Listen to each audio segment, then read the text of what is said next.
tahun 2019 sampai sekarang. Peserta sidang yang saya hormati, dengan mengucapkan Bismillahirrahmanirrahim, sidang ujian promosi doktor secara resmi saya nyatakan dibuka. Propendus akan mempertahankan disertasi dengan judul Penafsiran Ayat-Ayat Nikah dan Implementasinya oleh Penghulu Kementerian Agama Kota Makassar. Dewan Penguji dalam sidang ujian hari ini, Profesor Hamdan Yohanes MA PhD, Profesor dalam bidang ilmu sosiologi pada Fakultas Tarbiyah dan Keguruan UIN Alauddin Makassar. Profesor Dr. HM Galib MMA, Profesor dalam bidang ilmu tafsir pada Fakultas Usuluddin dan Filsafat UIN Alauddin Makassar. Dr. H. Mukhlis M. Hanafi MA, Associate Profesor dalam bidang ilmu Al-Quran dan Tafsir pada Pasca Sarjana Institut Ilmu Al-Quran Jakarta. Profesor Dr. H. Kasim Salenda SHMTHI, Profesor dalam bidang ilmu Syariah Hukum Islam pada Fakultas Syariah dan Hukum UIN Alauddin Makassar. Dr. Haja Sohra MAG, Associate Profesor dalam bidang ilmu hukum Islam pada Fakultas Syariah Hukum Islam UIN Alauddin Makassar. Dr. H. Muhammad Sadiq Sabri MAG, Associate Profesor dalam bidang ilmu tafsir pada Fakultas Usuluddin dan Filsafat UIN Alauddin Makassar. Dr. H. Muhammad Bakri LC MAG, Associate Profesor dalam bidang ilmu usul fikih pada Fakultas Syariah dan Hukum UIN Alauddin Makassar. Dr. Muhsin Mahfuz MTHI, Associate Profesor dalam bidang ilmu tafsir pada Fakultas Usuluddin dan Filsafat UIN Alauddin Makassar. Bapak, Ibu, dan hadirin yang saya muliakan, sebelum saya memberikan kesempatan kepada tim penguji untuk mengajukan pertanyaan, terlebih dahulu saya persilakan Saudara Propendus untuk menyampaikan abstrak disertasi dengan tidak membaca naskah, waktunya maksimal 10 menit. Disilakan. Bismillahirrahmanirrahim. Assalamualaikum warahmatullahi wabarakatuh. Assalamualaikum. Alhamdulillah wassalatu wassalamu ala Rasulillah Muhammad bin Abdillah wa ala alihi wa sahbihi wa mawala amma ba'd. Yang terhormat Rektor UIN Alauddin Makassar, Maha Guru Maha Terpelajar Profesor Haji Hamdan Yohanes MA PhD. Yang terhormat Maha Guru Maha Terpelajar Profesor Dr. Haji Muhammad Ghalib MMA sebagai pimpinan sidang dan penguji utama dan juga sebagai penguji pertama. Yang terhormat Maha Terpelajar Dr. Mukhlis M. Hanafi MA sebagai penguji eksternal. Terima kasih atas kehadirannya Pak Kiai. Yang terhormat Maha Guru Maha Terpelajar Profesor Dr. Haji Muhammad Kasim Salenda MTHI sebagai promotor dan penguji. Yang terhormat Maha Terpelajar Dr. Sohra MAG sebagai kopromotor 1 dan penguji. Yang terhormat Maha Terpelajar Dr. Haji Sadiq Sabri MAG sebagai kopromotor 2 dan penguji. Yang terhormat Maha Terpelajar Dr. Haji Muammar Bakri LC MA sebagai penguji 2. Yang terhormat Maha Terpelajar Dr. Muhsin Mahfuz MTHI sebagai penguji 3. Selanjutnya saya ucapkan terima kasih kepada kedua orang tua saya yang telah melahirkan dan mendidik, yaitu Haji Nurim Puan Tarang dan almarhum Haji Mukarram Madin Sandang. Kedua mertua saya almarhum Bapak Mayor Purnawirawan Syamsuddin dan almarhumah Ibu Dr. Anda Siti Dahra Daud. Istri saya Dr. Haji Irma Suryani SPD MPD dan kedua anak saya yang selalu memberikan support dan semangat. Bapak Wakil Wali Kota Jayapura, Bapak Insinyur Haji Rustan Saru MM. Terima kasih Bapak. Kepala Bagian Tata Usaha Kanwil Kementerian Agama Provinsi Papua, Dr. Haji Syamsuddin MM. Kepala Kantor Kementerian Agama Kota Jayapura, Dr. Haji Abdul Hafiz Yusuf MM. Kepala Kantor Kementerian Agama Kota Makassar, Dr. Haji Muhammad Arsyad Ambotuo MAG. Rektor Universitas Yapis Papua, Bapak Dr. Haji Muhdi Behi Ibrahim SMMM. Wakil Rektor 1, Bapak Dr. Abdul Rashid SPD SEMSI. Direktur Pasca Sarjana Uniap Jayapura, Bapak Dr. Muhammad Yamin Noh SE MSA. Dekan Fakultas Keguruan dan Ilmu Pendidikan Universitas Yapis Papua Ibu Dr. Neti SSAG MPD, seluruh dosen dan sivitas akademika Universitas Yapis Papua, terkhusus Gurunda Al-Mukarram Dr. Andes Ki Haji Muhammad Nur Syamsi Puampawa SH MA, pimpinan Pondok Pesantren Ulumul Quran DDI Kabupaten Maros, para penghulu Kementerian Agama Kota Makassar, Ketua dan seluruh anggota APRI Asosiasi Penghulu Republik Indonesia Provinsi Papua, Ketua Prodi Dirasa Islamiyah, Kepala Tata Usaha beserta staf yang telah banyak membantu dan memberikan pelayanan yang terbaik, Kepala Perpustakaan dan staf, para guruku, sahabat dan seluruh alumni DDI Mangkoso, khususnya angkatan 9497, seluruh alumni MTS DDI Polewali Kabupaten Polman angkatan 93, Ketua dan anggota IKADI Kabupaten Maros, teman-teman Forum Komunikasi Imam dan Dai Sekota Jayapura, seluruh Majelis Taklim Sekota Jayapura, Ketua WI Kota Jayapura, terkhusus keluarga besar Haji Edi Busran, seluruh keluarga besar saya dan keluarga besar istri, dan seluruh hadirin wal hadirat, Zummiyun Zummiyat yang tidak sempat saya sebutkan pada kesempatan ini. Selanjutnya saya akan menyampaikan abstrak disertasi. Disertasi ini berjudul Penafsiran Ayat-Ayat Nikah dan Implementasinya oleh Penghulu Kementerian Agama Kota Makassar. Penelitian ini bertujuan pertama menganalisis dan menemukan pemahaman penghulu Kementerian Agama Kota Makassar terhadap ayat-ayat nikah. Yang kedua, menganalisis dan menemukan implementasi ayat-ayat nikah oleh penghulu Kementerian Agama Kota Makassar. Metodologi penelitian ini meliputi penelitian ini merupakan penelitian kepustakaan library research dan penelitian lapangan field research dengan jenis penelitian kualitatif.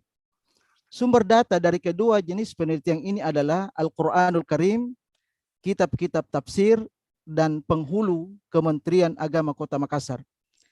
Penelitian ini menggunakan dua pendekatan, yaitu pendekatan tafsir dan pendekatan yuridis.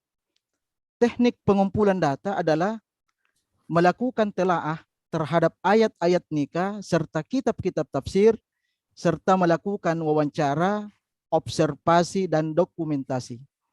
Teknik pengolahan dan analisis data, yaitu reduksi data, penyajian data, verifikasi, dan penarikan kesimpulan. Pengujian keabsahan data dilakukan dengan triangulasi. Hasil penelitian menunjukkan bahwa pertama, secara substansi, ayat-ayat nikah telah dipahami oleh penghulu Kementerian Agama Kota Makassar. Namun, pemahaman penghulu tersebut tidak hanya berdasarkan hasil dari kajian tafsir, akan tetapi kebanyakan dari mereka memahaminya dari kajian fikih dan penguasaan regulasi. Dengan dasar pemahaman tersebut, maka pemahaman penghulu tidak ada yang bertentangan dengan Al-Quran. Yang kedua, implementasi ayat-ayat nikah oleh penghulu Kementerian Agama Kota Makassar terbagi menjadi dua, yaitu implementasi secara teoritis non-praktis, dan yang kedua implementasi secara teoritis praktis. Secara teoritis non-praktis, menurut peneliti banyak yang belum terimplementasi dengan persentase 57,15% atau 4 tema dari 7 tema ayat-ayat nikah. Sedangkan secara teoritis praktis telah terimplementasi dengan baik kecuali 2 subtema ayat dari tema utama, yaitu golongan yang tidak boleh dinikahi, yaitu menikahi wanita ahlu kitab dan menikahi laki-laki atau wanita pezina. 2 subtema inilah yang belum terimplementasi oleh penghulu Kementerian Agama Kota Makassar. Kemudian implementasi penelitian ini, implikasi penelitian ini, pertama, untuk menambah wawasan dan kompetensi kualitas penghulu maka diharapkan kepada Kementerian Agama Republik Indonesia, terkhusus Dirjen Bimas Islam, untuk menambahkan materi kajian dalam pengembangan kompetensi penghulu, yaitu materi kajian tafsir ayat-ayat nikah.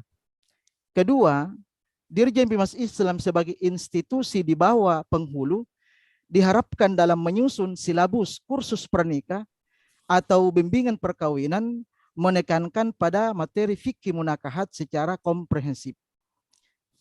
Ketiga, penghulu Kementerian Agama Kota Makassar khususnya dan seluruh penghulu pada umumnya diharapkan untuk menselaraskan kompetensinya dengan pedoman penghulu.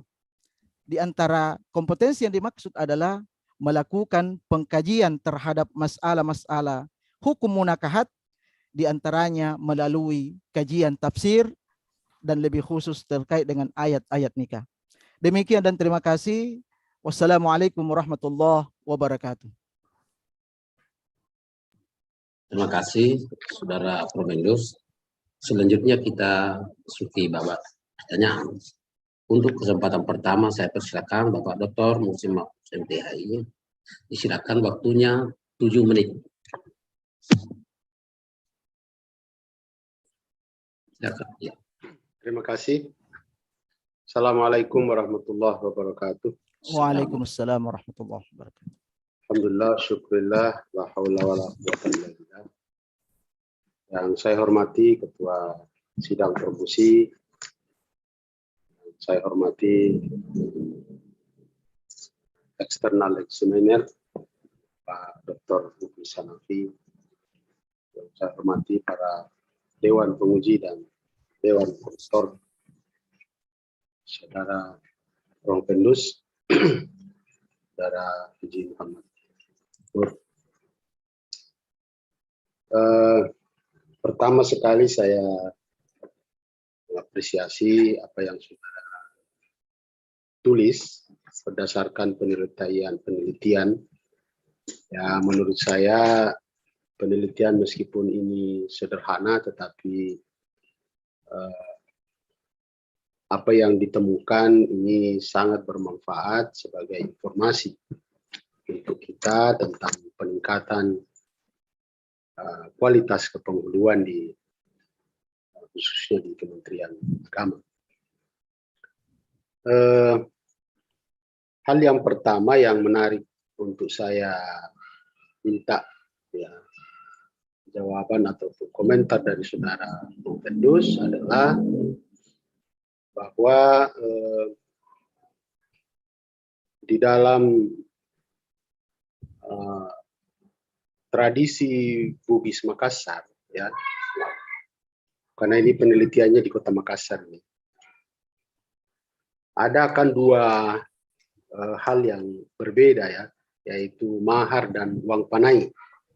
Nah, ini saya kira ini uang panai ya. Dan di dalam memahami kedua hal itu juga menggunakan dua standar, yaitu standar agama ya dalam hal ini Islam, dan ada standar budaya, ya kan. Nah, misalnya standar agama itu ya mahar itu cukup dengan sebentuk cincin besi sudah cukup. Tetapi standar budaya khususnya di kasus Bugis Makassar itu tidak cukup dengan cincin besi. Kalau kita memberikan cincin besi itu siri untuk perempuan, dianggap nilainya kecil ya. Apalagi kalau yang dilamar itu memiliki strata sosial dan gelar akademik yang lebih tinggi misalnya. Nah, sebagai penghulu, ini bagaimana Saudara Muhammad Nur dalam menyelesaikan problem-problem seperti ini? Ya, silakan. Baik, Pak Dokter, terima kasih banyak. Ya, memang seperti yang telah disampaikan tadi bahwa di dalam tradisi Bugis Makassar, memang di samping mahar atau mas kawin ya sebagai bagian terpenting dalam suatu pernikahan, ya ada juga istilah uang panai. Menurut hemat saya bahwa tentu antara uang panai dengan mahar ini itu berbeda. Ya, kalau uang panai itu bukan sebuah keharusan dalam pernikahan. Ya, berbeda dengan mahar atau mas kawin. Itu harus ada dalam pernikahan. Terkait dengan adanya budaya ya syirik dalam tanda kutip mengenai pemberian mahar ini, ya ketika misalnya maharnya sedikit, ya itu juga menggambarkan status sosial. Jadi sedikit banyaknya mahar itu sesungguhnya adalah gambaran status sosial suatu keluarga dan masyarakat. Nah, oleh karena itu sebagai penghulu tentu memberikan pemahaman kepada masyarakat bahwa dalam ajaran agama mahar itu sedikit banyaknya itu diterima. Ya, paling sedikit itu kalau paling banyak itu tidak dibatasi. Ya, sesuai dengan penafsiran tentang ayat mahar itu tidak ada batasan. Wa ataitum ihdahunna qintara. Berapapun banyaknya suami memberikan mahar kepada calon istrinya, yang penting itu adalah sebuah kemampuan, maka itu tidak ada masalah.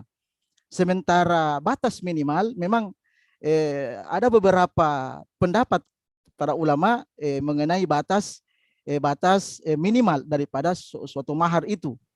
Ya, bahkan seperti yang disampaikan tadi, pada praktek pada zaman Rasulullah SAW, bahkan ada yang memberikan mahar dengan cincin besi, ya sebuah cincin besi. Bahkan ada juga sahabat yang sama sekali tidak memiliki, yang ia miliki hanya ilmu tentang bacaan Al-Quran. Maka Rasulullah SAW mengizinkan untuk memberikan mahar seperti itu. Jadi hemat saya bahwa penghulu ya bertugas untuk memberikan pemahaman sesungguhnya, ya bahwa sesungguhnya mahar itu diterima oleh agama, sah menurut Islam, sah pernikahannya secara syariat, sekalipun sebatas nilai yang sangat sedikit. Ya, berbeda dengan uang panai. Uang panai itu adalah bagian dari budaya. Sekalipun tidak ada uang panai, nikah itu juga sudah sah. Saya kira begitu, Pak Dokter. Baik. Ya, yang kedua saudara Bu Pendus, saudara mengangkat sudah selesai? Oh iya. Terima kasih. Saya kira cukup. Assalamualaikum warahmatullahi wabarakatuh. Terima kasih Bapak Dr. Muhsin Mahfuz MTHI. Selanjutnya saya persilakan Bapak Dr. H. Muhammad Bakri LC. Oke, punya 7 menit. Disilakan. Assalamualaikum warahmatullahi wabarakatuh. Waalaikumsalam warahmatullahi wabarakatuh. Yang kami hormati Direktur Pasca sebagai pimpinan, para penguji, terkhusus penguji eksternal Bapak Dr. K. Haji Mukhlis Hanafi. Selamat dan terima kasih Pak K.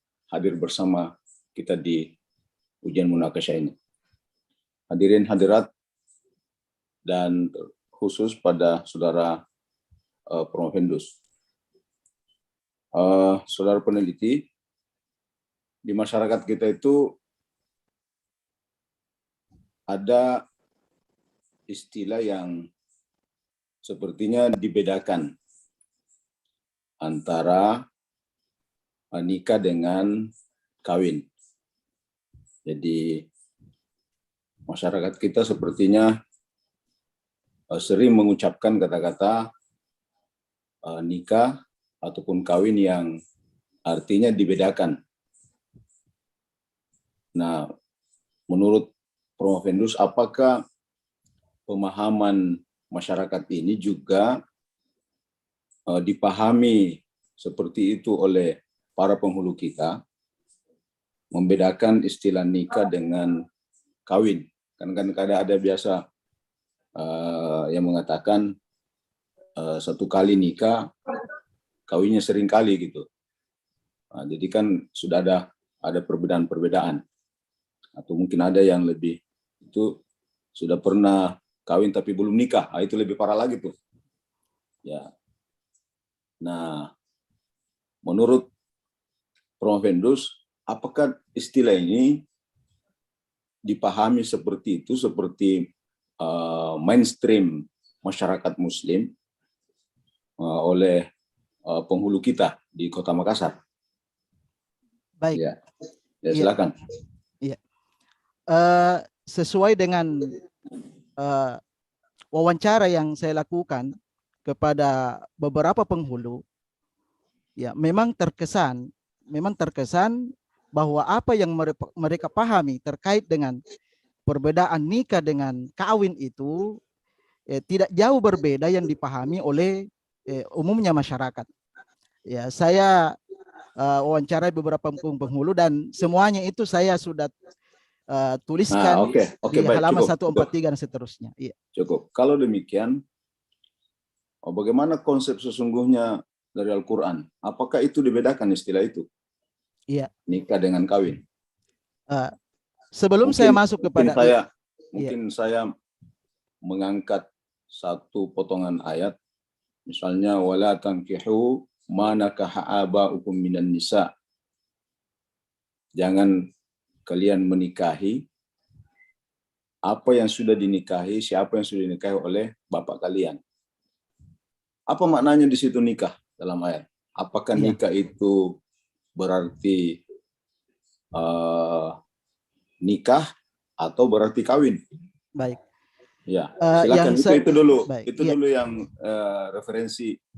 referensi ayat-ayat yang berkaitan dengan istilah nikah dan kawin itu yang saya mau tahu. Atau jangan-jangan Prof. Vendus ini ya sama juga mungkin dengan pemahaman mainstream masyarakat. Silakan. Baik. Menurut hasil bacaan terkait dengan tafsir wala tankihu ma nakaha aba'ukum minan nisa, maka umumnya para ulama memahami bahwa makna nikah di situ di samping al-aqdu juga al-wata'. Ya, bahkan ditegaskan oleh para ulama tafsir makna nikah di dalam Al-Qur'an ya hampir semuanya bermakna al-aqdu wal wata'u, kecuali satu ayat yang terdapat dalam kata nikah hanya bermakna al-aqdu saja, tidak bermakna al-wata'u. Jadi kata nikah itu sendiri itu bisa bermakna al-wata'u, bisa bermakna al-aqdu, bahkan bisa juga bermakna kedua-duanya. Ya, ada istilah dalam ulumul Quran, istilah makna majazi dan makna hakiki. Menurut penghulu Kota Makassar, apakah nikah bermakna akad atau bermakna wata' diartikan pada makna majazi atau hakiki? Mana makna hakikinya, mana makna majazinya? Iya. Bagaimana pandangan penghulu Kota Makassar? Kalau makna penghulu Kota Makassar itu kebanyakan memahami bahwa nikah bermakna al-aqd itulah makna hakiki. Ya, sementara al-wata'u itu makna majazi. Ya, sementara saya temukan dalam kitab tafsir, ternyata di sini juga ulama berbeda pendapat. Ya, ada yang memahami secara terbalik. Itu yang saya dapatkan. Yang jelas kebanyakan penghulu itu memahami bahwa nikah itu dimaknai al-aqdu secara hakiki dan al-wata'u secara majazi. Kalau demikian arti wala tankihu ma nakaha aba'ukum, nakaha aba'ukum itu mananya apa? Ya, sebenarnya di situ kalau kita merujuk kepada kepada penafsiran para ulama, yang dimaksud di situ adalah al-aqdu wal wata'u. Al-aqdu wal wata'u. Ya, jadi kalau ibu tiri taruh ibu tiri ya. Iya. Harus akad dan didukhul, ibu itu baru bisa haram. Mohon maaf. Iya. Ini ini berbeda yang saya maksudkan ayat yang saya maksudkan al-aqdu wal wata'u itu pada ayat selanjutnya di hurrimat alaikum ummahatukum, di situ ada. Oke, pertanyaan ini cukup dijawab saja nih. Kapan ibu tiri itu haram? Ini ibu tiri ya. Kapan ibu tiri itu haram? Ya, ibu tiri haram setelah ada akad. Ya, Sekalipun ketika tidak sudah diduhul. Sekalipun tidak diduhul. Kalau misalnya hanya diduhul tidak diakad, perempuan itu sudah di apa namanya sama seorang ayah, ya. Sudah diduhul tapi tidak diakad gitu. Haram enggak itu dinikahi oleh tidak, ayah? menurut hemat saya tidak, karena tidak melakukan pernikahan. Loh, karena kan dianggap belum menikah. Ya, tapi kan di sisi lain ada ulama yang mengatakan tadi sudah disampaikan bahwa makna nikah secara hakiki itu adalah al-wata'. Ya kan? Ya, kalau demikian ya. Ya, kalau demikian maka sebenarnya tidak boleh kita katakan yang seperti yang beredar di masyarakat perbedaan antara nikah dengan kawin. Ya, nikah itu sebenarnya bahasa Arab, kawin itu bahasa Indonesia. Iya. Ya, tapi mainstream di masyarakat kita ini sepertinya kata-kata ini dipermainkan gitu atau dijadikan semacam lelucon. Seperti tadi yang contoh-contoh yang sering kita dengarkan di masyarakat itu. Iya. Ya. Nah, itu gimana? Ini kan sebenarnya ini bahasa hukum ini. Karena jangan sampai bahasa mainstream itu yang tidak paham dengan referensi berkaitan dengan nikah dan kawin, lalu kemudian itu oleh penghulu juga ikut dengan bahasa mainstream masyarakat itu yang tidak sesuai dengan referensi. Iya. Ya, gimana itu? Ya, memang saya katakan tadi bahwa sebagian penghulu memang memahami seperti yang dipahami umumnya di masyarakat.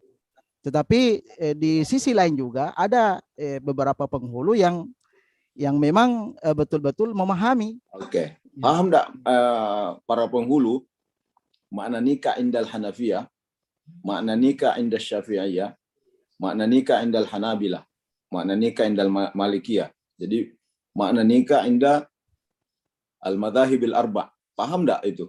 Ya, saya tidak tanyakan Pak Dokter.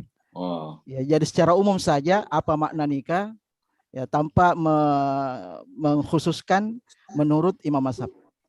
Oh iya, saya kira perlu pendalaman itu. Baik. Karena ini pemahaman penghulu yang saudara teliti. Seharusnya saudara melakukan analisis yang lebih dalam, membuat semacam angket pendalaman pemahaman para penghulu ini, membuat satu pertanyaan-pertanyaan yang kira-kira bisa nanti menggambarkan bahwa sebenarnya penghulu ini belum mungkin mendalami referensi yang berkaitan dengan makna nikah menurut 4 imam mazhab. Iya. Sehingga tidak terjebak dengan istilah-istilah mainstream yang sebenarnya tidak pantas untuk disampaikan juga oleh para penghulu. Karena kan penghulu itu sudah bukan level masyarakat mainstream gitu. Kita ini penghulu tentu harus memiliki referensi yang berkaitan dengan fikih nikah ini. Ya, itu saya kira ya menjadi catatan penting untuk penajaman penelitian saudara ini. Baik. Ya. Masih ada waktu, sudah selesai atau biar cukup sampai di sini saja? Silakan, saya kembalikan. Terima kasih Bapak Dr. H. Muhammad Sebagai. Selanjutnya kita melangkah ke penguji berikutnya, penguji eksternal Bapak Dr. K. Haji Muiz M. Hanafi MA. Untuk penguji eksternal ini waktunya 10 menit. Disilakan. Bismillahirrahmanirrahim. Assalamualaikum warahmatullahi wabarakatuh. Waalaikumsalam Alhamdulillah. Wassalamu ala Rasulillah wa ala alihi wa ashabihi wa man walahu ba'd. Yang saya hormati Bapak Ketua Sidang, promotor dan ko-promotor, segenap Dewan Penguji, Saudara Promopendus, dan tamu undangan lainnya. Pertama, saya mengucapkan terima kasih atas kesempatan yang diberikan oleh Fakultas Dirasat Prodi Dirasat Islamiyah UIN Alauddin Makassar ya, untuk menjadi penguji luar eksternal. Pertama, saya ingin memberikan apresiasi ya pada Saudara Promopendus ya dalam menjalankan tugasnya sebagai ASN di KUA, tetapi tidak terjebak pada rutinitas, selalu meningkatkan kapasitas intelektualnya ya. Dan tentu saja ini patut mendapat apresiasi ya. Kemudian penelitian yang saudara lakukan dengan menggunakan kepustakaan dan penelitian lapangan, terutama yang saya amati dari penggunaan kepustakaannya ini, referensi-referensi yang saudara gunakan itu adalah maraji yang mu'tabarah dari kitab-kitab tafsir, hadis, ayat-ayat ahkam, dan lain sebagainya ya. Catatan sedikit barangkali, saya menemukan sudah tidak konsisten ya pada sebagian dalam menggunakan pedoman transliterasi. Kemudian outline-nya saya lihat, saya tidak tahu ya, dari sistematika itu saya melihat bab 3 itu, metodologi penelitian itu mengapa dipisahkan dari bab 1 gitu ya. Ada diselingi di bab 2 itu. Saya kira kalau itu kebijakan di UIN Makassar ya saya tidak bisa apa-apa ya. Tapi menurut saya bab 3 itu sebenarnya kelanjutan dari bab 1 ya. Kemudian saya akan langsung masuk kepada pertanyaan karena waktu ya. Dan beberapa pertanyaan ini saya dasari dari sebuah ungkapan yang biasa digunakan oleh para ulama dalam tradisi keilmuan kita itu, in kunta naqilan fasihhah wa in kunta mudda'iyan faddalil. Kalau Anda mengutip itu yang benarlah. Dan kalau Anda mengajukan sebuah klaim, maka harus ada argumentasinya. Berangkat dari situ, saya ingin mengkonfirmasi beberapa hal ya, yang saya sempat baca dari disertasi saudara ini. Yang pertama itu saya menemukan di halaman 17 ya, terkait dengan pernikahan pria muslim dengan wanita musyrikah. Di situ saudara membandingkan antara penafsiran Al-Maraghi dengan Rashid Ridho.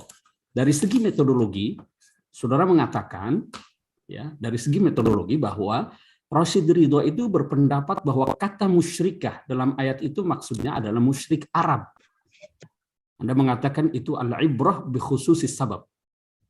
Lalu kalau Al-Maraghi itu berlaku musyrikah secara umum karena al-ibrah bi umumil lafaz. Pertanyaan saya, apakah dengan demikian Rashid Ridho dengan kaidah al-ibrah bi khususis sabab berpandangan bahwa sekarang ini boleh pria muslim menikahi wanita musyrikah? Ya, baik. Iya, memang ini bagian dari kajian pustaka yang saya kutip dari jurnal. Dari jurnal, saudara tidak meneliti langsung dari Almanar atau? Enggak. Ini saya kutip. Ini kan kajian pustaka, Pak Kiai. Ini kajian pustaka sebagai bahan perbandingan dengan penelitian yang saya lakukan, bahwa penelitian yang saya lakukan dengan kajian-kajian lain, baik dari jurnal maupun disertasi yang lain, ada persamaan dan ada juga perbedaan. Jadi ini hanya saya kutip saja dari jurnal. Maka saya tanya, bagaimana pandangan saudara? Apakah betul Rashid Ridho mengatakan berdasarkan al-ibrah bi khususis sabab, maka musyrikah yang dimaksud itu adalah yang di zaman Nabi saja, yang sekarang boleh? Iya.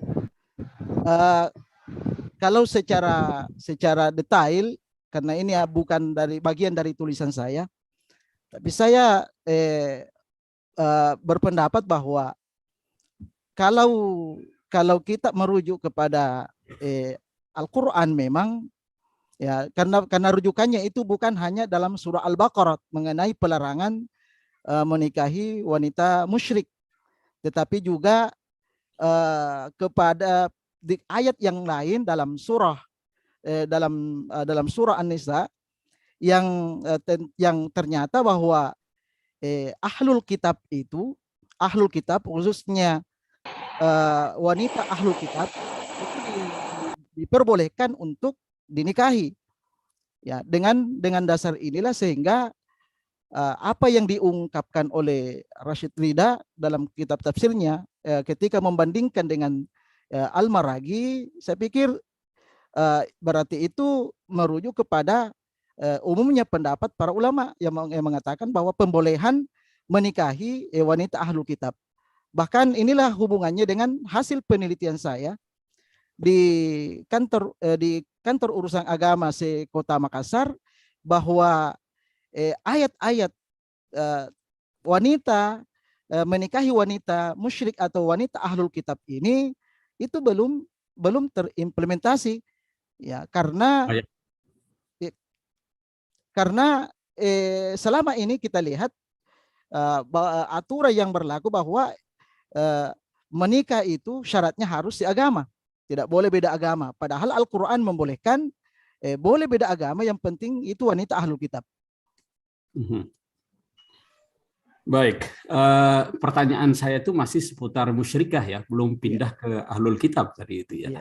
Terutama pendapat Rashid Ridha, lalu kemudian penggunaan kaidah al-ibrah bi khususis sabab dengan al-ibrah bi umumil lafaz. Ini saya kira dua hal yang saudara perlu dalami lebih jauh ya. Saya kira itu ada kesimpulan yang keliru dari pendapat Rashid Ridha itu.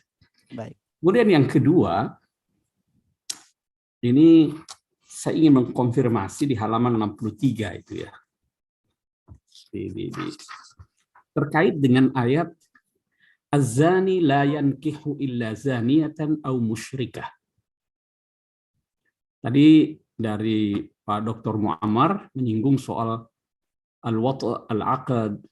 Memang siang-siang gini ngomongin al-wat' al-jima' ini. Ya, saya ingin tanya di sini.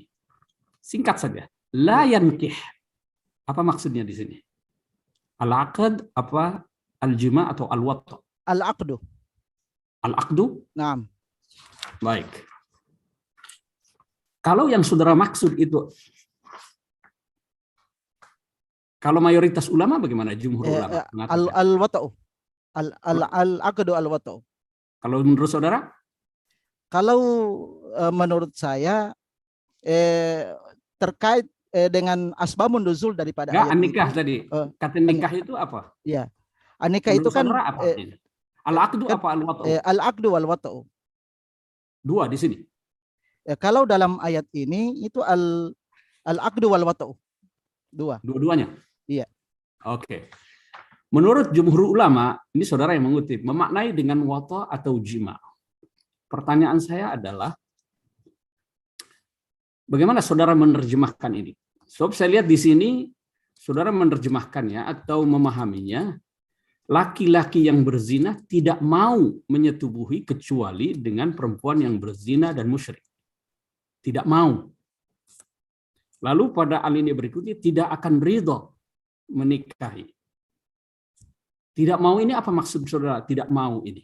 Iya. Bukannya ketika seorang berzina laki-laki dengan perempuan, ini kan dua-duanya pezina berarti ya. Sudah melakukan berarti kan mau memang itu. Iya. Iya. Kenapa perlu ada penegasan ini? Bukannya kedua, itu tahsilul hasil? Iya.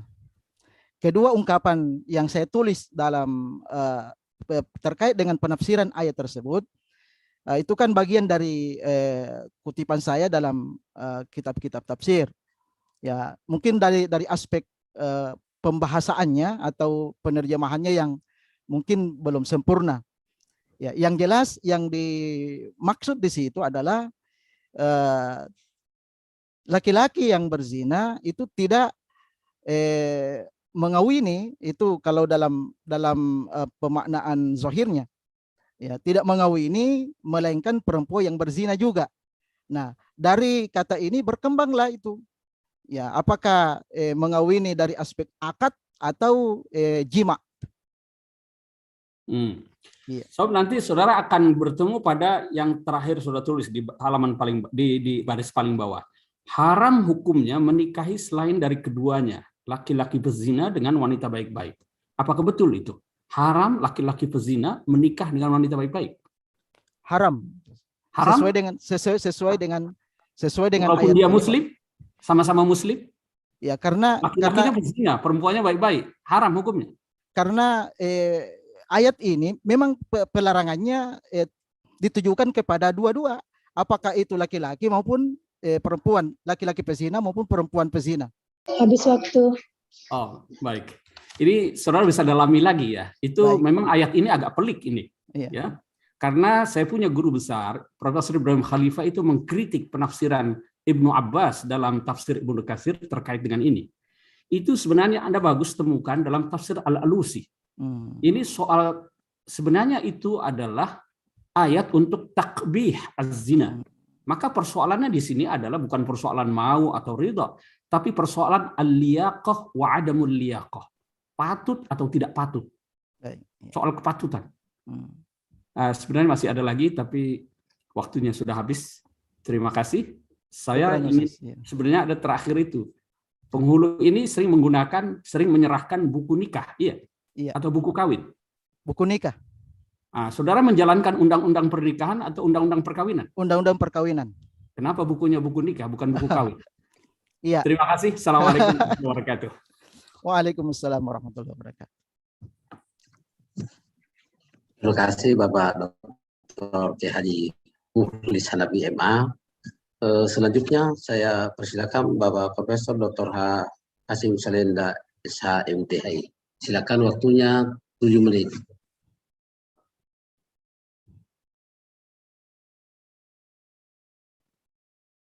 Silakan Prof. Kasim.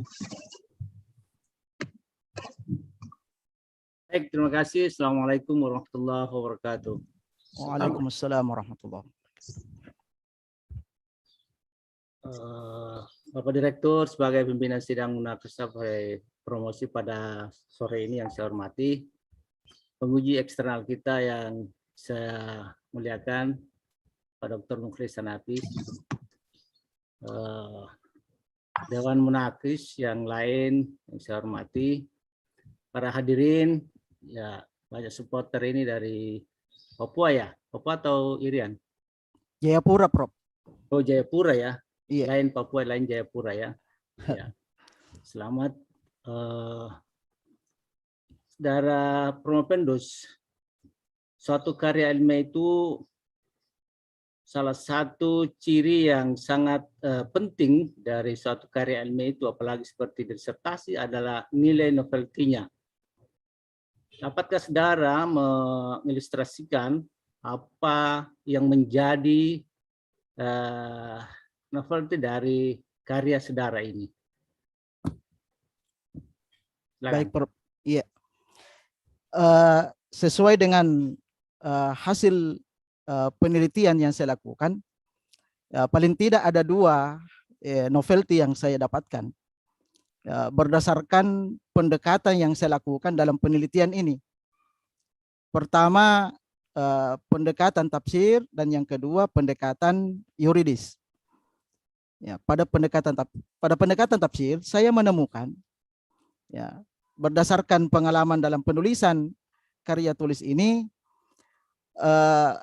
seperti yang telah kita ketahui bahwa umumnya dalam penafsiran Al-Quran melakukan beberapa pendekatan, metodologi pendekatan.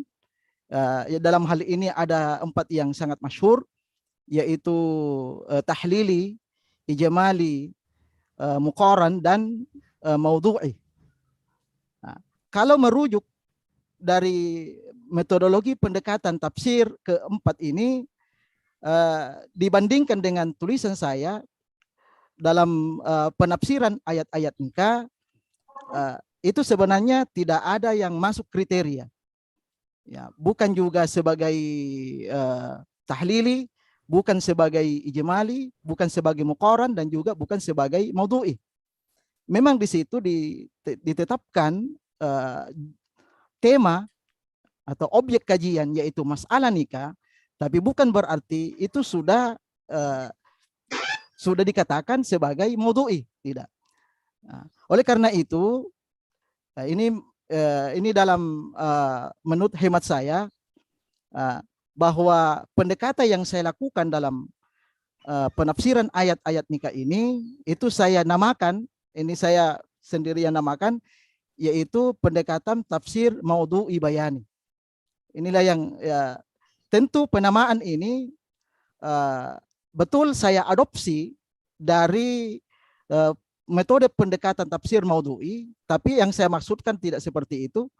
Demikian pula kata bayani itu saya adopsi dari corak penafsiran, yaitu corak penafsiran bayani, tapi juga bukan yang saya maksudkan seperti itu. Tapi yang saya maksudkan di sini saya namakan maudhu'i bayani, ya karena penafsiran ayat-ayat nikah ini pertama ditentukan objeknya yaitu masalah pernikahan. Nah, makanya saya katakan maudhu'i dari aspek bahasa maudhu'inya.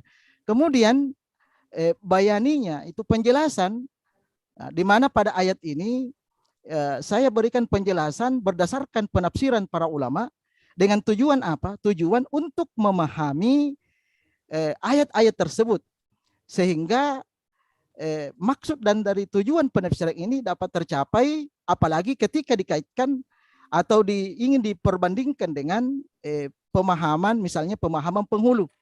Jadi tujuan penafsiran ini sesungguhnya adalah bagaimana untuk memahami makna ayat itu, sehingga saya berkesimpulan, dan inilah hasil temuan saya dari aspek pendekatan tafsir, yaitu pendekatan yang saya lakukan adalah pendekatan maudhu'i bayani. Kemudian yang kedua, pendekatan yuridis. Di sini saya temukan ada satu aturan hukum yang mungkin sebagian orang itu kurang sependapat sesungguhnya, tapi itulah kenyataannya.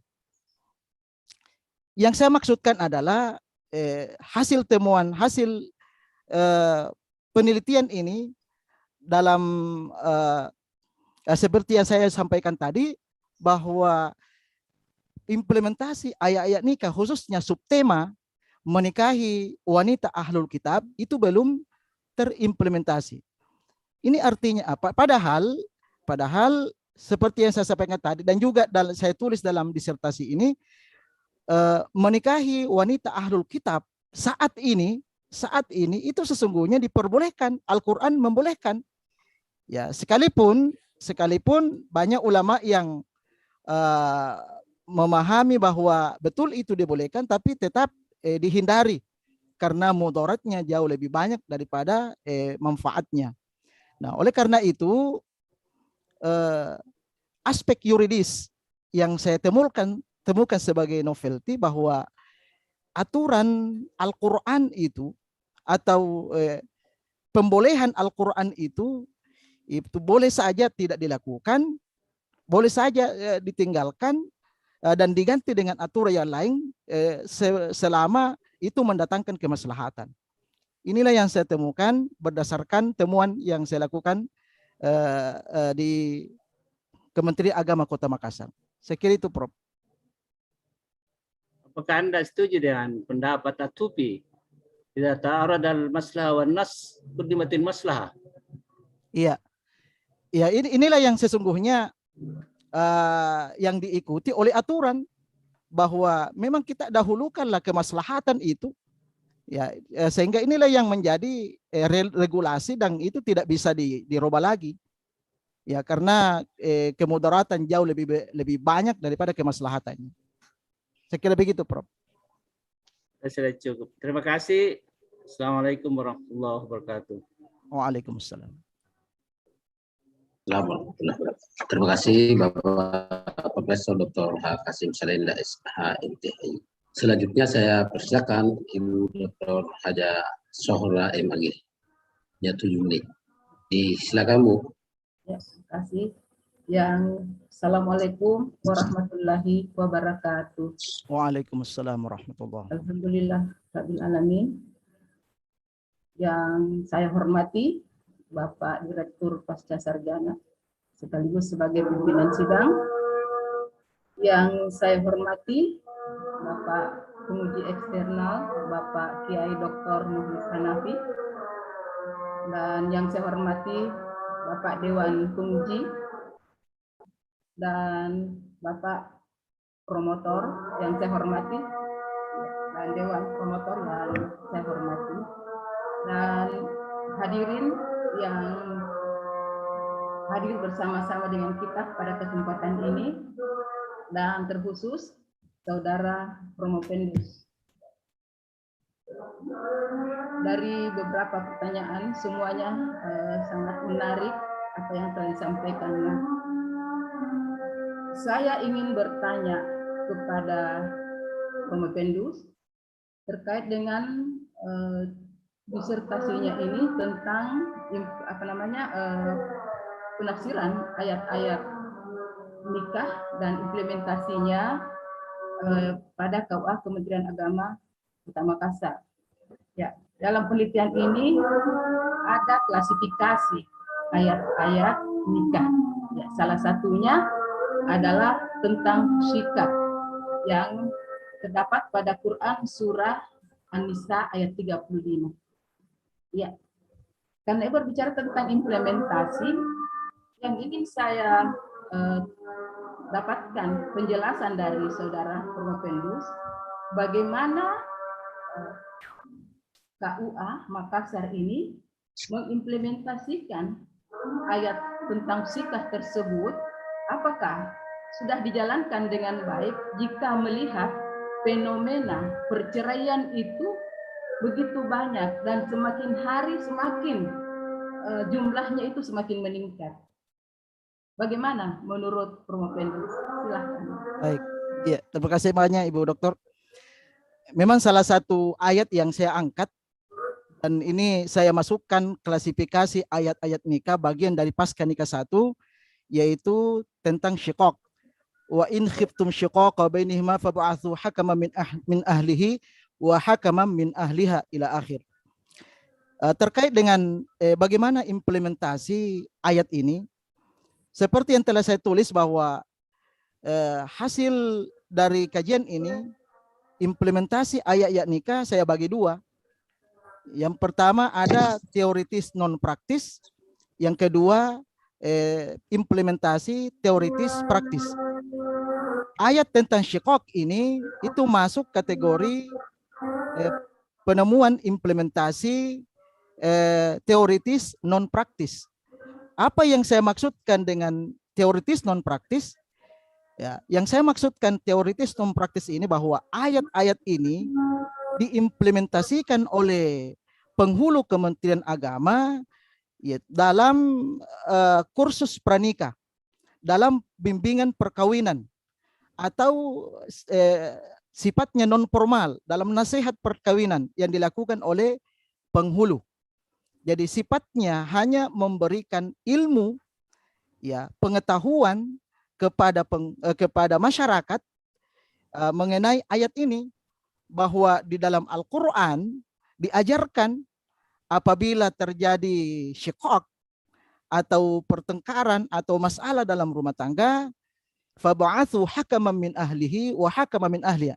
Jika memang persoalan itu tidak dapat diselesaikan secara internal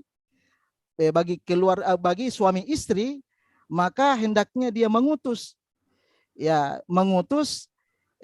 hakam atau mediator, baik dari pihak laki-laki maupun dari pihak wanita.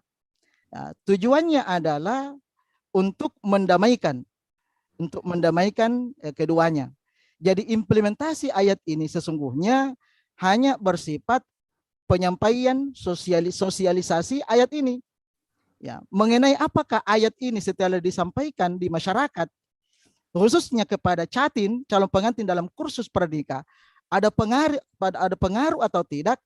Saya pikir itu bisa kita adakan penelitian lanjutan Ya, bagaimana pengaruh penyampaian ayat ini tentang syikak ini di masyarakat, sehingga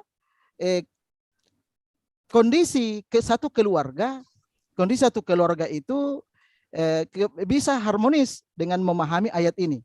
Jadi sekali lagi bahwa implementasi ayat ini hanya dari aspek sosialisasi penyampaian baik secara formal maupun non formal.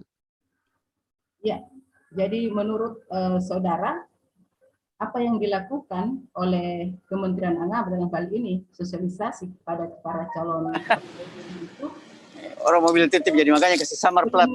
Bisa dikatakan terimplementasi dengan baik, ataukah memang belum berpengaruh sama sekali dengan banyaknya terjadi tingkat perceraian selama ini? Ya, bagaimana menurut saudara? Jadi yang saya maksudkan sudah terimplementasi dengan baik, bahwa materi ayat ini itu setiap kali ada penasehatan, setiap kali ada kursus pernikah itu disampaikan masalah ketika terjadi polemik dalam rumah tangga, bahwa inilah yang dilakukan. Nah, jadi dari aspek itu yang saya maksud sudah terimplementasi dengan baik. Mengenai dampaknya, saya katakan tadi ini butuh peneliti lain untuk mengetahui secara pasti. Ya, apakah sejauh mana pengaruh? Ya, setelah disampaikan ayat itu, apakah betul-betul ada dampak terhadap kehidupan rumah tangga satu keluarga, atau justru itu hanya sekedar angin lewat saja?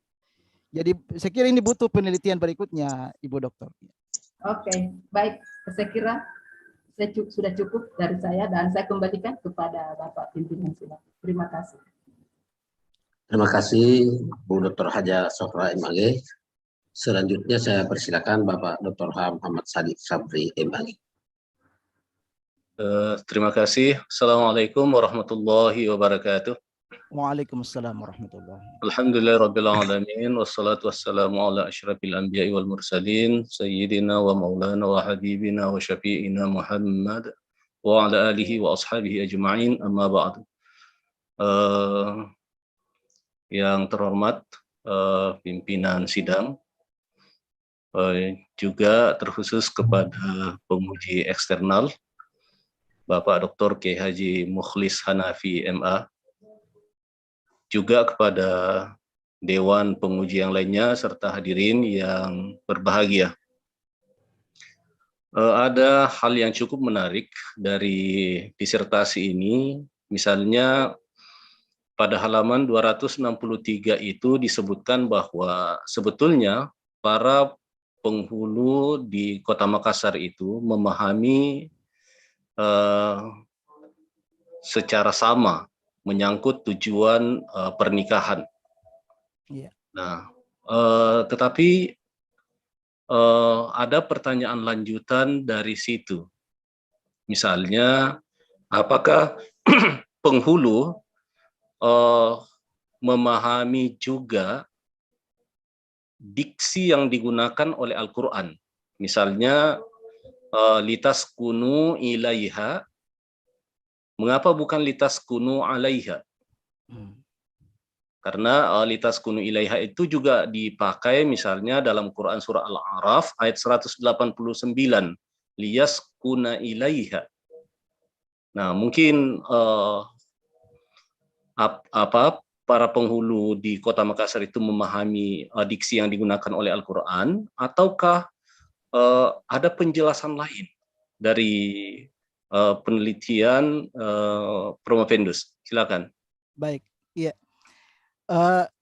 Memang saya sampaikan bahwa secara umum pemahaman tujuan pernikahan, khususnya sakinah, mawaddah warahmah, dan lebih khusus kata sakinah itu sendiri yang diambil dari diksi litaskunu ilaiha, di mana para penghulu itu sama dalam pemahamannya, yaitu dimaknai dengan adanya rasa ketenangan dalam rumah tangga. Jadi litaskunu ada rasa ketenangan. Nah, memang di sini ketika menelusuri ya ketenangan di sini, apakah tenang yang dimaksud itu tidak ada pertengkaran atau tidak? Maka juga umumnya penghulu mengatakan tenang ini bukan berarti tidak ada ribut-ribut, tidak ada pertengkaran. Ya, tetapi ketenangan sesungguhnya adalah ya ketika dalam kehidupan rumah tangga itu terbangun di dalamnya nilai-nilai religius. Ya, ada keberagamaan yang dibangun. Ya, mengenai adanya ribut-ribut sedikit itu bagian dari fenomena umum dalam sebuah keluarga. Ya, jangankan kita, mohon maaf, saya pernah baca bahkan Rasulullah juga, ya Rasulullah SAW juga pernah ya ada berbeda paham dengan istri-istrinya. Bahkan Rasulullah pernah ya menceraikan istrinya. Ini mungkin banyak yang tidak mengetahui bahwa ternyata Rasulullah SAW itu sepanjang sejarah 2 kali menceraikan istrinya. Oke. 2 kali. Ya, yang saya maksudkan itu juga adalah kata sesudah itu, yaitu ilaiha dan mengapa bukan alaiha. Apakah juga itu menjadi topik penelitian dari Promovendus? Tidak sampai di situ, Pak Dokter. Saya hanya memahami makna umum dari litas kuno ya mengenai diksi ada penambahan ilaiha, alaiha. Saya tidak sampai di situ. Iya. Padahal kata sesudahnya juga itu kan pegang peranan yang sangat penting. Ya, bahkan kalau saya baca hasil wawancara Anda dengan sejumlah penghulu, itu bahkan ada yang mengatakan bahwa sakinah itu sakit-sakit enak.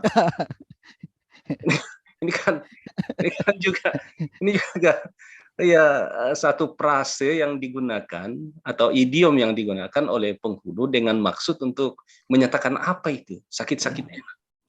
Ya, sebenarnya maksudnya bahwa dalam kehidupan rumah tangga itu ya dalam wujud sakinah itu bukan hanya enaknya, bukan hanya enak saja kita rasakan. Tapi ada sakitnya itulah bagian dari ujian dalam rumah tangga. Itu yang sebenarnya sempat saya tanyakan, ini maksudnya sakit-sakit enak ini apa? Itu yang seperti itu yang disampaikan. Hanya dari aspek itu, tanpa melihat diksi penambahan tadi antara alaiha atau ilaiha. Masih saya kira dalam konteks ini, kalau kemudian kita bentangkan tujuan pernikahan itu sakinah, mawaddah, warahmah, apakah juga Promovendus menanyakan kepada penghulu tentang misalnya mengapa kata rahmah itu diletakkan di akhir? Iya. Saya juga tidak terpikir menanyakan itu, Pak Ustaz. Ya, yang jelas saya hanya menanyakan tujuan pernikahan secara umum itu samawa, sakinah, mawaddah, warahmah, tanpa menganalisis lebih jauh. Ternyata adanya urutan sakinah, mawaddah, warahmah ini ada hikmah. Tapi saya baca dalam kitab tafsir bahwa untuk sebenarnya ini ada keterkaitan, dikatakan bahwa untuk mendapatkan sakinah itu harus terjalin, harus ada di dalam rumah tangga mawaddah warahmah. Tidak akan bisa sakinah kalau tidak ada mawaddah warahmahnya. Itu yang saya dapatkan. Mengenai urutan kenapa rahmah itu terakhir, itu saya tidak sampai mengkaji itu. Iya, ini karena apa? Karena pada kesimpulan Promovendus itu menyebutkan bahwa untuk konsep tujuan pernikahan itu dipahami secara sama, tetapi dalam aplikasinya itu berbeda. Nah, tingkatan aplikasi ini lalu kemudian tidak terjelaskan dalam narasi yang dikemukakan oleh Promovendus. Nah, saya kira ini penting untuk memberikan narasi tentang aplikasi yang berbeda itu. Saya kira cukup. Dan terima kasih. Assalamualaikum warahmatullahi wabarakatuh. Waalaikumsalam warahmatullahi wabarakatuh. Terima kasih Bapak Dr. Muhammad Sadid Syakri. Probendos saya kira sebagai konsentrasi mahasiswa memberi konsentrasi ini konsentrasi ilmu Al-Quran dan tafsir dan keseharian sebagai penghulu agaknya saudara ingin mendapatkan informasi dari ayat-ayat Al-Quran Karim serta implementasinya di kehidupan masyarakat, terutama penelitiannya di Kota Makassar. Meskipun tugas Probendos ini di Jayapura. Saya kira ada pertanyaan dari seorang ibu tim penggerak PKK Kota Makassar. Pada kira-kira 1 minggu yang lalu saya memberikan kajian dan temanya itu keluarga sakinah. Saya kira relevan dengan penelitian Anda ini, dan ibu itu mengeluhkan sikap anaknya yang belum menikah padahal usianya sudah 27 tahun. Anaknya itu laki-laki. Saya kira saudara bisa memberikan pandangan dari sebagai penghulu dan dari aspek studi Al-Quran, khususnya ayat-ayat TK. Iya. Anaknya ini anak muda yang mungkin baru belajar Islam dan dia sangat ketat begitu. Ketika dibujuk oleh ibunya untuk nikah, dia mau, tetapi dengan syarat perempuan yang dia mau nikahi adalah perempuan yang siap di manu. Jadi dia tidak mau kalau perempuannya tidak siap di manu, dan itu harus dinyatakan secara tertulis sebelum menikah. Jadi belum menikah sudah mau poligami, dan dia belum mendapatkan perempuan yang siap untuk itu. Alasannya yang pertama, ini juga ayatnya ini dipotong ini. Fankihu ma taba lakum minan nisa'i masna wa thulatha wa ruba'. Jadi ini jelas tentang nikah. Kahilah ya ma taba lakum minan nisa'i masna wa thulatha wa ruba'. Jadi dia katakan ayat ini kan tidak menyebut 1 tapi minimal 2 begitu. Itu ayatnya. Dan yang kedua harus dilihat pada sunnah Rasulullah SAW, karena dia juga mengungkapkan hadis an-nikahu sunnati faman ragiba an sunnati falaysa minni, dan dikaitkan lagi dengan implementasi dari kehidupan Nabi, bahwa Nabi itu berpoligami, sehingga kalau mau menjadi umat Nabi, mau mengikuti syariat Islam yang dipraktekkan oleh Rasulullah SAW, iya niscaya itu poligami itu tidak boleh tidak. Jadi makanya sebelum menikah, kalau mau menjadi muslim yang baik, harus mencari perempuan yang siap di poligami, dan laki-laki itu harus berpoligami kalau mau mengikuti Nabi. Kalau tidak mengikuti Nabi ya tidak menjadi Islam yang baik, karena tidak mengikuti syariat Nabi, tidak mengikuti petunjuk Al-Quran. Kira-kira kalau Anda melihat dari penafsiran ayat ini dan penjelasan hadis itu, dan sebagai penghulu bagaimana itu menghadapinya seperti itu?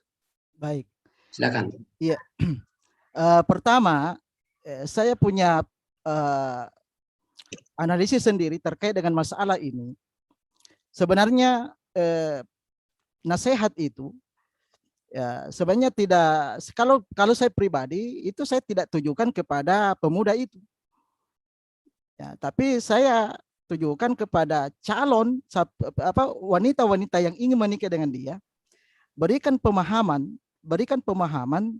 bahwa ya sesungguhnya betul dalam ajaran Islam itu ya poligami itu adalah sesuatu yang boleh, bukan suatu hal yang dilarang, bahkan dipahami sebagai hal yang aib di masyarakat.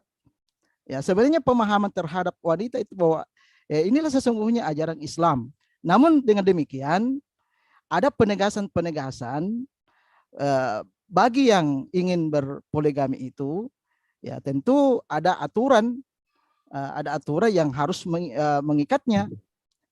Misalnya dalam ayat yang disampaikan tadi, wa in ta'dilu fawahidah. Ya, jadi unsur yang utama dalam berpoligami itu sesungguhnya adalah ya adil. Nah, lalu ya terkait kata adil inilah yang kita serahkan ke pemuda itu. Kalau memang dia nyata, dia juga harus buat surat pernyataan di atas kertas bermaterai bahwa dia juga akan melakukan keadilan di antara istri-istrinya. Jadi bukan hanya pengakuan di atas materai bagi wanita yang sudah nikahi bahwa dia bisa dipoligami, tapi laki-laki itu juga ketika berpoligami apakah dia mampu berbuat adil atau tidak. Jadi seperti itu pandangan saya, Prof. Ya, persoalannya laki-laki ini hanya memahami ayat itu sebagai perintah. Fankihu ma taba lakum minan nisa'i mathna wa thulatha wa ruba'. Tidak melihat ayat sebelum dan tidak melihat ayat sesudahnya, jadi tidak pakai munasabah dia. Itu saja perintah. Dan dia melihat ya itu kan perintah, ya kalau perintah itu al-aslu bil amri lil wujub. Jadi harus, kalau tidak begitu tidak mengikuti Nabi. Sementara pada saat yang sama melihat kenyataan pada diri Rasul bahwa Nabi juga ini sunnahnya itu poligami.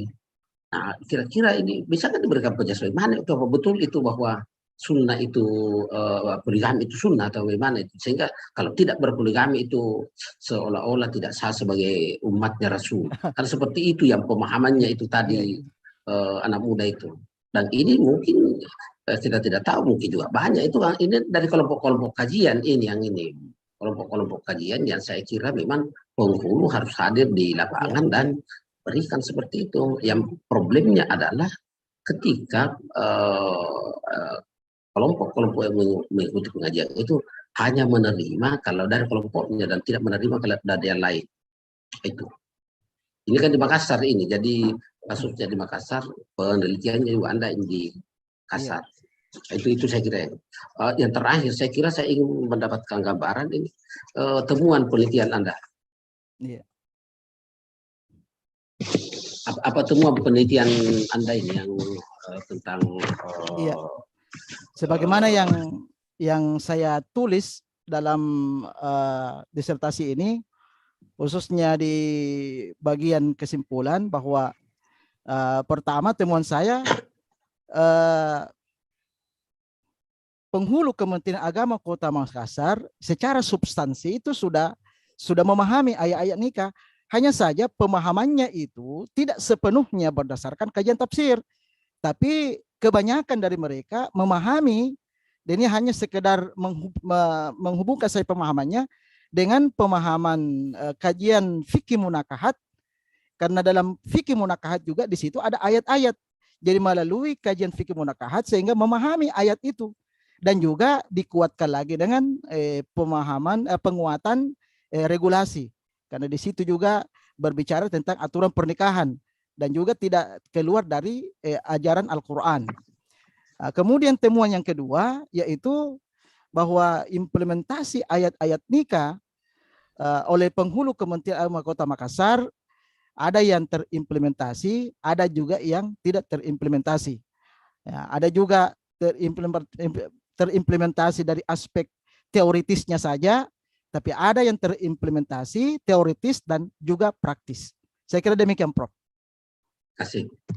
Baiklah, pertanyaan-pertanyaan dari Dewan Penguji telah selesai. Selanjutnya Dewan Penguji akan mengadakan sidang khusus untuk menentukan hasil ujian saudara. Sidang ujian promosi ditunda untuk beberapa saat. Dewan Penguji akan mengadakan sidang untuk menentukan hasil keputusan ujian promosi. Promovendus dan hadirin disilakan istirahat sejenak. Disampaikan kepada Bapak Ibu Dewan Penguji yang terhormat bahwa sesaat lagi di layar monitor akan ada permintaan join untuk kita breakout room guna membahas nilai ujian promosi pada hari ini.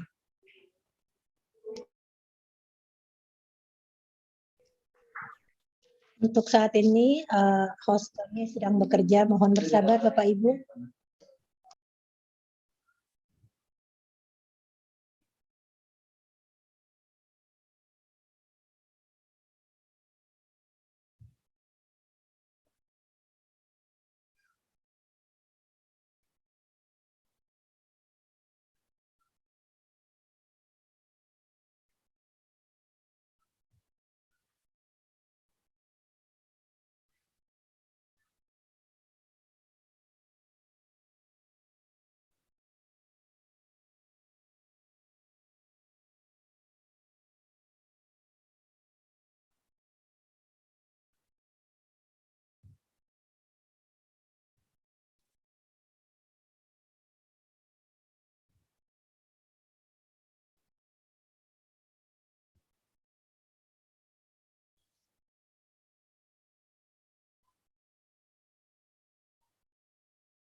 Terima kasih banyak Pak Kabak.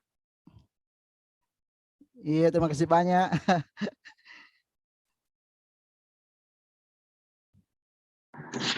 Sukses, alhamdulillah lancar ya. Iya, alhamdulillah. Iya. Saya dari Mama bakal terlambat. Iya. Iya, Ibu Dekan, terima kasih banyak Ibu Dekan. Terima kasih banyak Ibu Dekan. Selamat, Pak. Mantap Pak, mantap. Luar biasa. Kasih banyak Pak Kakandep. Selamat. Pak Wakil, terima kasih banyak sampai mulai dari awal sampai akhir ini. Selamat.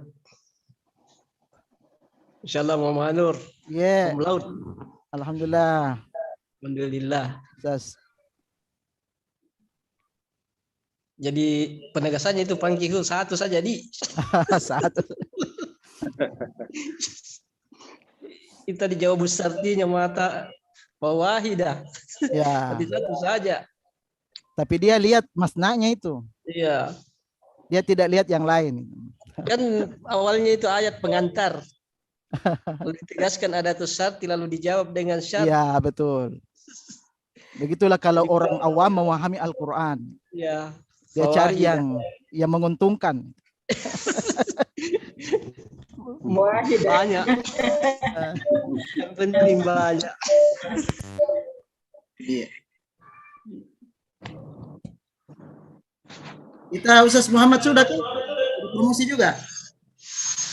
Insya Allah nanti tanggal 1 baru ujian tutup. Alhamdulillah baru ujian tutup ya. Iya. Nah, cepat-cepat insya Allah. Iya. Insya Allah. Doanya Ustaz. Amin.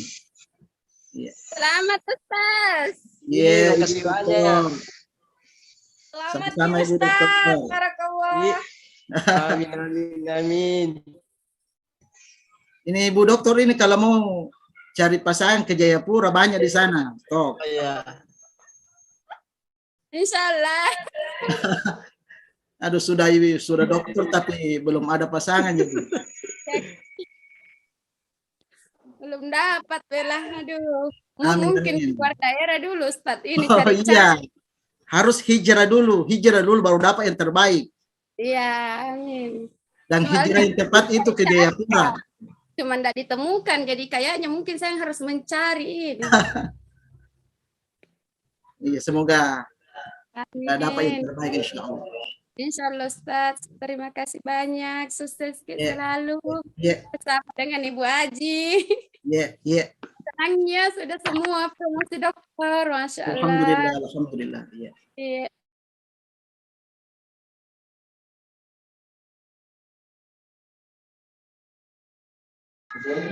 Sidang ujian promosi akan dilanjutkan. Disilahkan kepada Ketua Sidang.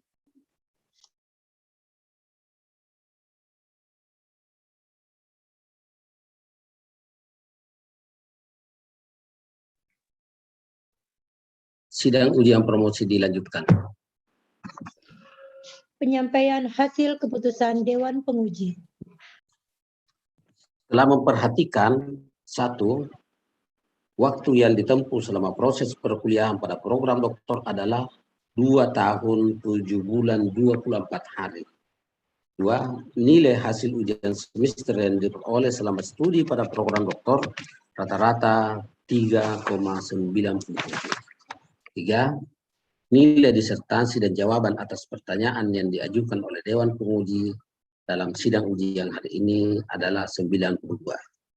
Dengan demikian nilai ujian semester, nilai ujian kualifikasi hasil ujian disertasi, nilai ujian tertutup disertasi, nilai ujian promosi doktor, dan tenggang waktu yang digunakan selama studi pada program doktor dengan nilai kumulatif 1,25/43 sama dengan 3,98.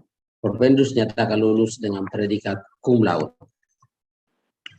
Berdasarkan hasil yang ditetapkan ini, Saudara Porpendus diberi gelar doktor dalam bidang ilmu tafsir dengan segala hak dan kewajiban yang melekat pada gelar doktor tersebut. Saudara adalah doktor yang ke-983 Universitas Islam Negeri Alauddin Makassar.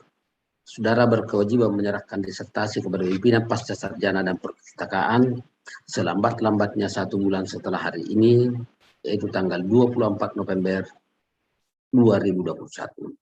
Segala sesuatu akan diperbaiki dan dipertimbangkan kembali sebagaimana mestinya apabila di kemudian hari terdapat kekeliruan dalam keputusan ini.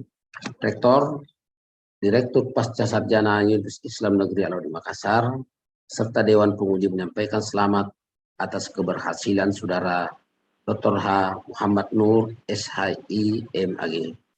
Selanjutnya pesan-pesan akademik dari promotor akan disampaikan oleh Bapak Profesor Dr. H. Kasim Salenda, SHM, THI. Silakan. Terima kasih. Bismillahirrahmanirrahim. Assalamualaikum warahmatullahi wabarakatuh. Assalamualaikum. Alhamdulillah. Alladzi anzala al-Qur'ana hudan linnas wa bayyinatin minal huda wal furqan. Salatu wassalamu ala habibina wa syafi'ina wa maulana Muhammad ibn Abdullah wa ala alihi wa ashabi wa man tabi'ahum bi ihsan ila yaumiddin. Amma ba'd. Pertama-tama kami ucapkan selamat kepada saudara Dr. Muhammad Nur, SHI, MAG, yang telah menyelesaikan studinya pada program doktor dalam kurun waktu yang termasuk singkat, 2 tahun, 7 bulan, 24 hari. Peristiwa hari ini adalah momen yang sangat bersejarah bagi saudara. Karena pertama, saudara telah berhasil melalui banyak pengorbanan, baik moral maupun material. Yang kedua, saudara telah berhasil melewati berbagai ujian dan rintangan, terutama di tengah-tengah pandemi COVID-19, dalam rangka meraih gelar doktor.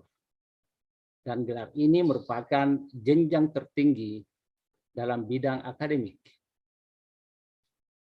Keberhasilan ini hendaknya tidak dianggap sebagai akhir dari safari ilmiah yang saudara jalani. Akan tetapi, prestasi yang diraih hendaknya dijadikan sebagai amunisi baru dengan penuh semangat untuk mengimplementasikan ilmu pada masyarakat.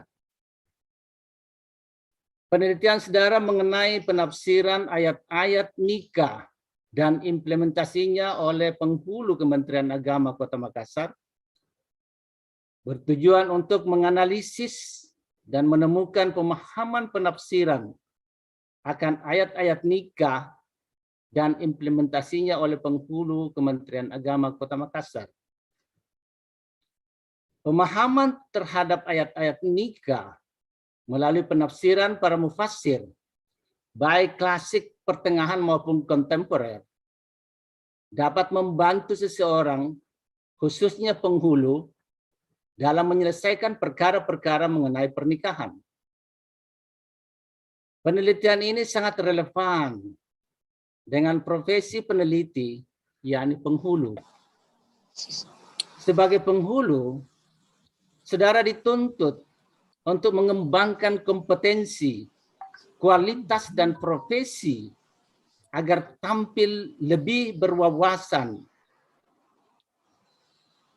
dan memiliki daya kritis dalam mengkaji isu-isu kontemporer seputar fikih munakahat, seperti prosesi ijab kabul lewat media elektronik, telepon, internet, dan telekonferensi, dan sebagainya.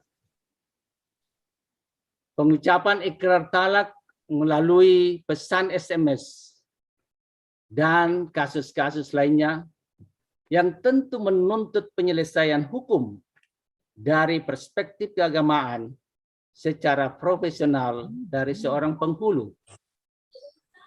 Karena itu, menurut Dirjen Bimas Islam Kemenak, Profesor Kamarudin Amin, tugas penghulu bukan hanya juru nikah, akan tetapi Juga diharuskan dapat memberikan bimbingan pranikah dan pasca nikah, sehingga difungsikan sebagai konsultan masalah keluarga, konsultan masalah sosial dan keagamaan. Hal ini dipandang perlu karena masih tingginya angka perceraian, yakni dari 2 juta pernikahan terdapat 4.000 perceraian. Saudara Dr. Muhammad Nur, SHI, MAG, diharapkan dapat memenuhi harapan Pak Dirjen dan tentu harapan kita semua. Saya berkeyakinan dengan ilmu dan gelar yang saudara peroleh hari ini dapat dijadikan modal dasar dalam mencerahkan dan mencerdaskan masyarakat menuju masyarakat berkemajuan. Teruslah membaca dan menulis, karena hanya dengan membaca pengetahuan kita akan terupdate. Demikian halnya dengan menulis. Ide-ide kita akan dibaca oleh masyarakat umum, khususnya masyarakat akademik. Sekedar informasi, Saudara Muhammad Nur ini sebenarnya sudah lama menyelesaikan disertasinya. Ya. Mungkin 2 semester atau 1 semester yang lalu. Kami sudah tagih untuk maju. Namun karena satu dan lain hal, sehingga baru hari ini promosi. Ini membuktikan bahwa yang bersangkutan adalah seorang yang tekun, rajin, dan cerdas. Selamat. Akhirnya, sebagai promotor dan kopromotor, kami mohon maaf bila selama proses penyelesaian saudara mengalami berbagai kendala dalam berinteraksi dengan kami, terutama di musim pandemi COVID-19. Semua itu bukan karena kesengajaan, akan tetapi semata-mata karena kesibukan yang terkadang menghambat perjumpaan atau konsultasi saudara. Yang terpenting juga kami mengucapkan terima kasih yang tak terhingga kepada Bapak Rektor, Bapak Direktur Pascasarjana yang telah mempercayakan kami untuk mengantarkan saudara Muhammad Nur dalam menyelesaikan studinya pada program doktor. Wal afu minkum jami'an. Wassalamualaikum warahmatullahi wabarakatuh. Penutupan sidang ujian promosi. Sebelum sidang ujian promosi tutup, perkenankanlah saya menyampaikan beberapa hal. Pertama, sekali lagi saya menyampaikan selamat atas selesainya studi saudara Dr. Muhammad Nur, SHI, MAG, dalam waktu yang sangat cepat, baru memasuki semester 6. Memang aturan kita di Pasca bahwa tercepat itu memasuki semester 6 dan paling lambat di semester 14. Saudara selesai di awal semester 6 dan yang tidak kalah pentingnya bahwa ini suami istri selesai dalam waktu yang hampir bersamaan dengan nilai seperti yang kita dengarkan tadi. Jadi saya kira ini menjadi bagi kawan-kawan yang lain. Yang kedua, saya juga mengucapkan selamat saudara Dr. Muhammad Nur ini agaknya di masa penantian promosi ini dia juga menulis buku yang mungkin juga memang sarinya dari penelitian ini tafsir ayat-ayat nikah dari pranikah hingga pasca nikah, dan bukunya sudah siap untuk di-launching pada siang hari ini, dan mudah-mudahan ini bermanfaat untuk masyarakat meskipun memang uraian dari pranikah sampai pasca nikah, tetapi isinya sama sekali tidak membicarakan tentang ayat-ayat yang berbicara mengenai poligami, karena saya kira mungkin takut dikritik oleh yang di sampingnya itu yang sudah duluan promosian lalu. Tapi saya ucapkan selamat dan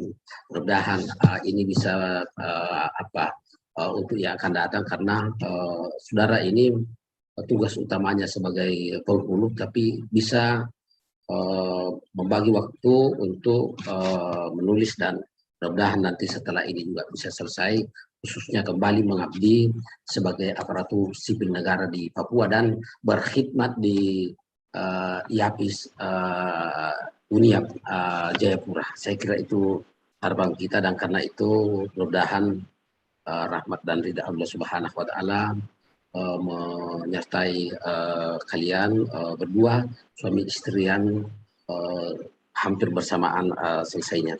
Terima kasih kami sampaikan kepada Bapak Wakil Wali Kota Jayapura yang hadir dalam sidang ujian promosi pada siang hari ini, Bapak Rektor Uniap, para Wakil Rektor, para dekan, dan unsur pimpinan yang hadir dalam sidang ujian promosi pada hari ini, Bapak yang mewakili Kepala Kantor Kementerian Agama Provinsi Papua, Bapak Kepala Kantor Kementerian Agama Kota Jayapura, Bapak Kepala Kantor Kementerian Agama Kota Makassar, Bapak tim penguji, terkhusus Bapak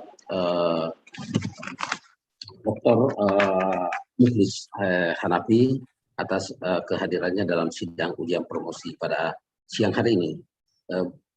Terima kasih juga kami sampaikan kepada Bapak Profesor Dr. Hasim Salenda SH MTHI, Ibu Dr. Haja Siti Sohra, Bapak Dr. Muhammad Sadiq Sabri, Bapak Dr. Ammar Bakri SC MAG, Bapak Dr. Muhsin Mahfud MTHI, dan kepada seluruh keluarga besar Saudara Dr. Muhammad Nur dan hadirin hadirat yang saya hormati. Akhirnya dengan mengucapkan Alhamdulillahirabbil alamin, sidang ujian promosi Saudara Dr. Muhammad Nur SHI MAG saya nyatakan ditutup. Terima kasih. Wassalamualaikum warahmatullahi wabarakatuh. Assalamualaikum warahmatullahi wabarakatuh. Dengan ditutupnya secara resmi sidang ujian terbuka disertasi pada hari ini, maka selesailah seluruh rangkaian acara promosi Bapak Dr. Haji Muhammad Nur SHI MAG. Sekian, wassalamualaikum warahmatullahi wabarakatuh. Waalaikumsalam warahmatullahi wabarakatuh.